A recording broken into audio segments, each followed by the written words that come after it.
A poor man was married to a beautiful woman. The man and his wife never quarreled. The husband loved his wife, and the wife loved her husband. They were very happy. But this happy couple had a rich, handsome neighbor. He saw the poor man's beautiful wife, and he fell in love with her. I want to marry her myself, he thought. Every day, when the woman's husband was working in the fields, the rich man went to the poor man's house. "You are a beautiful woman," he said to the poor man's wife, "but your clothes are old. Why doesn't your husband buy new, pretty clothes for you? I'm sure he doesn't love you. If he loved you, he would buy wonderful clothes for you. Divorce him and marry me. I will buy you beautiful new clothes, the best in the land. Then you will be the most beautiful woman in Ethiopia." At first, the woman didn't listen to the rich man, but he came to her house every day,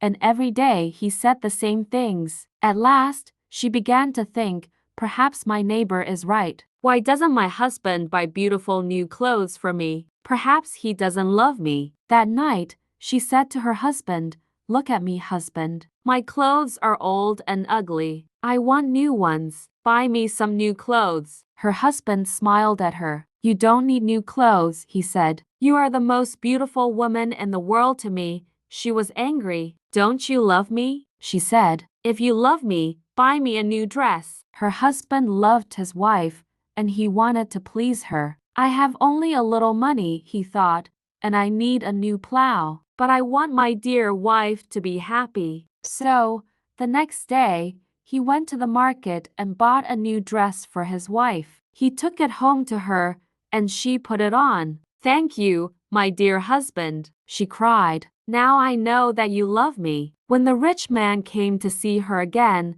she was wearing her new dress. "You see," she said to him, "my husband loves me very much. He bought me this beautiful new dress." The rich man shook his head. "But a good husband doesn't only give his wife new clothes," he said. "He gives her gold. Where's your gold necklace? Where are your gold rings? Why doesn't your husband give you those?" He opened a box and showed her some beautiful gold jewelry. "Look at these," he said. "Divorce your husband and marry me, and I will give all these to you." The woman did not listen to him. "Go away," she said. "I love my husband and he loves me, and we are happy together." But the rich man came again every day, and every day he showed her the box of jewelry. At last, she began to think, perhaps the rich man is right. Why doesn't my husband buy gold for me? Doesn't he love me? That day, she didn't make a fire. She didn't cook a meal. Her husband came home late after a long day in the fields. He was tired and hungry.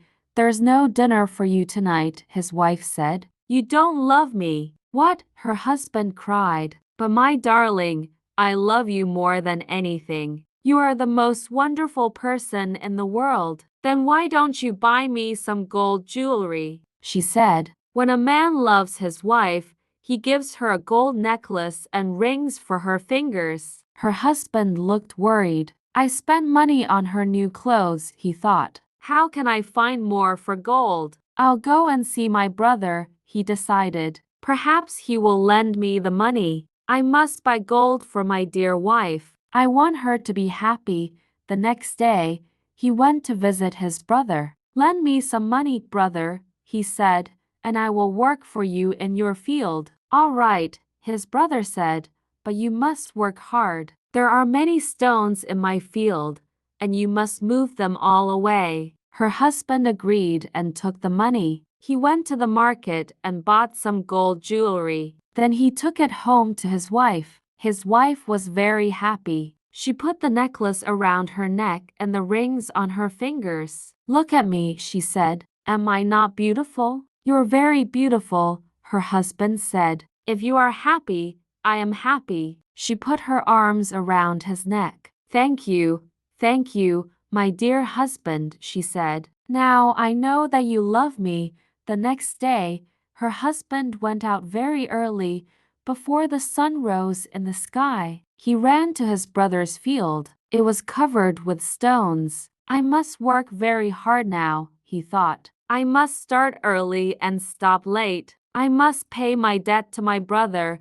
His wife was working happily at home. I'll make a wonderful dinner for my husband tonight, she thought. He gives me wonderful presents. He works hard for me. I know that he loves me. Hello, a voice called out. Are you there? The woman went outside. Her rich neighbor was there. Ah, it's you, the woman said. Listen, neighbor, you were wrong about my husband. Yesterday, he bought me this beautiful jewelry. He loves me very much, and I love him. I will not divorce him. I will not marry you. The rich man was worried. Her husband loves her too much, he thought. If I want her, I must be clever. At last, he said, your husband gave you clothes and jewelry, but I can give you more than that.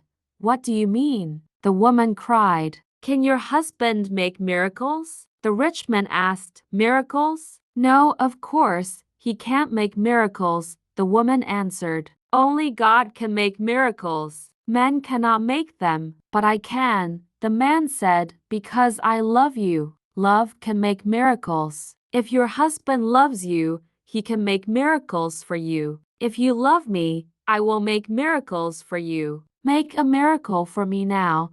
The woman said, I can't. The rich man answered, you must promise to love me first. You must leave your husband and come to me. Then I will make wonderful miracles for you. The woman said nothing, and the rich man went away.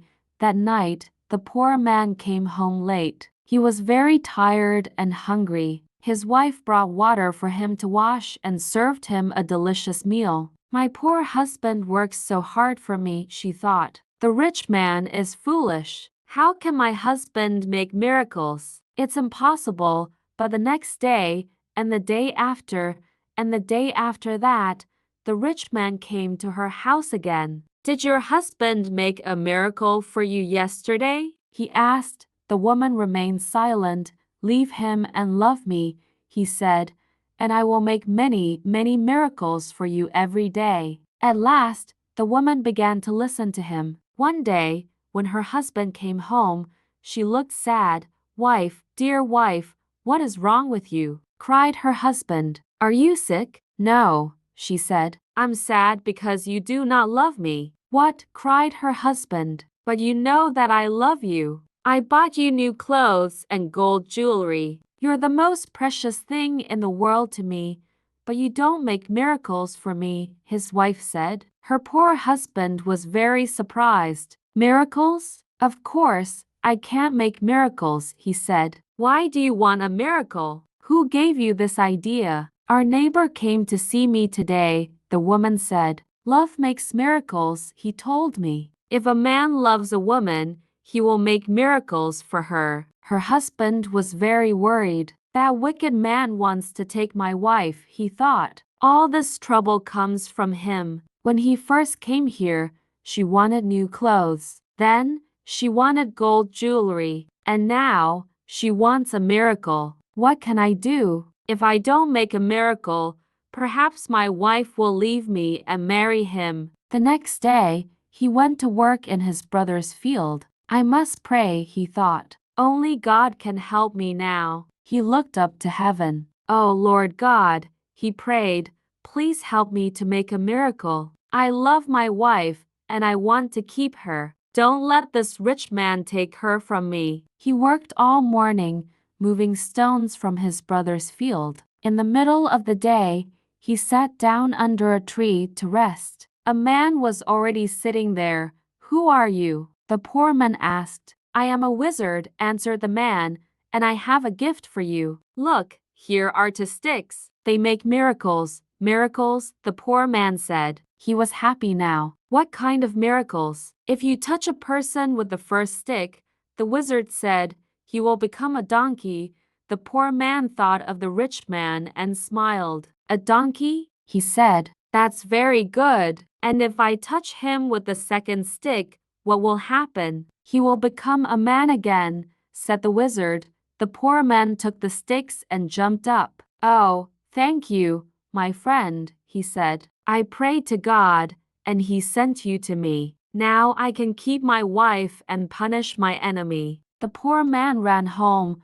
"Wife," he called out, "come here. I'm going to make a miracle." His wife came out of the house. "A miracle?" she said. "What miracle?" "Look," said her husband. He touched her with the first stick. At once, she became a donkey. She lifted her head and tried to speak, but she could not. "Hee-haw," was all she could say. Her husband touched her with the second stick. At once, she became a woman again. "Husband, that's wonderful," she said. "It's a real miracle. How did you do it?" "I prayed to God," her husband said, "and he helped me." "And now, wife, I am going to punish my enemy." "Your enemy?" said his wife. "Who is that?" "You know my enemy," her husband said. He wasn't smiling now. "It's the rich man, our neighbor. He comes to our house when I'm working in the fields. He gives you bad ideas. Ask your husband for new clothes, he says. Ask him for gold jewelry. Ask him for a miracle, am I right? Did our rich neighbor give you all these ideas?" His wife said nothing. "And did you listen to him?" her husband went on. His wife did not look at him. She was ashamed. "I'm sorry," she said. "It's true. He said all those things. He wanted me to divorce you and marry him, and I listened to him." "And do you want to divorce me and marry him?" her husband asked. She looked at him. Her eyes were full of tears. "No, dear husband, I want to stay with you forever, and I will never listen to him again." "Then take the stick," her husband said, and touched the rich man with it. He gave his wife the first stick, but he hid the second one in the roof.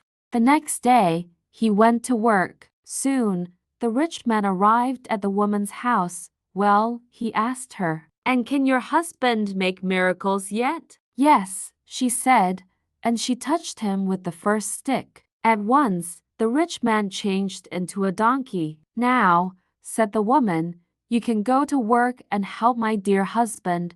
She took the donkey out to the fields. Her husband was working there, moving stones from his brother's field.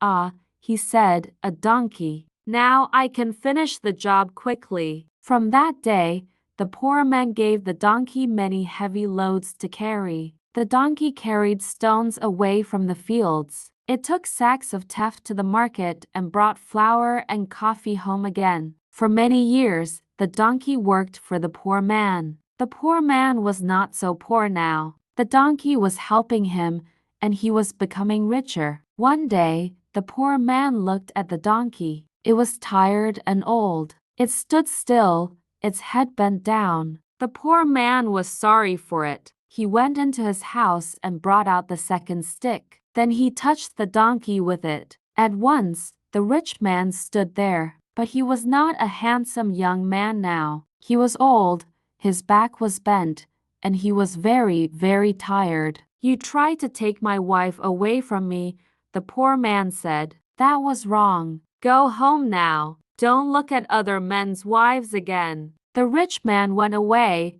and he never came back again. But the poor man and his wife lived happily together for many more years.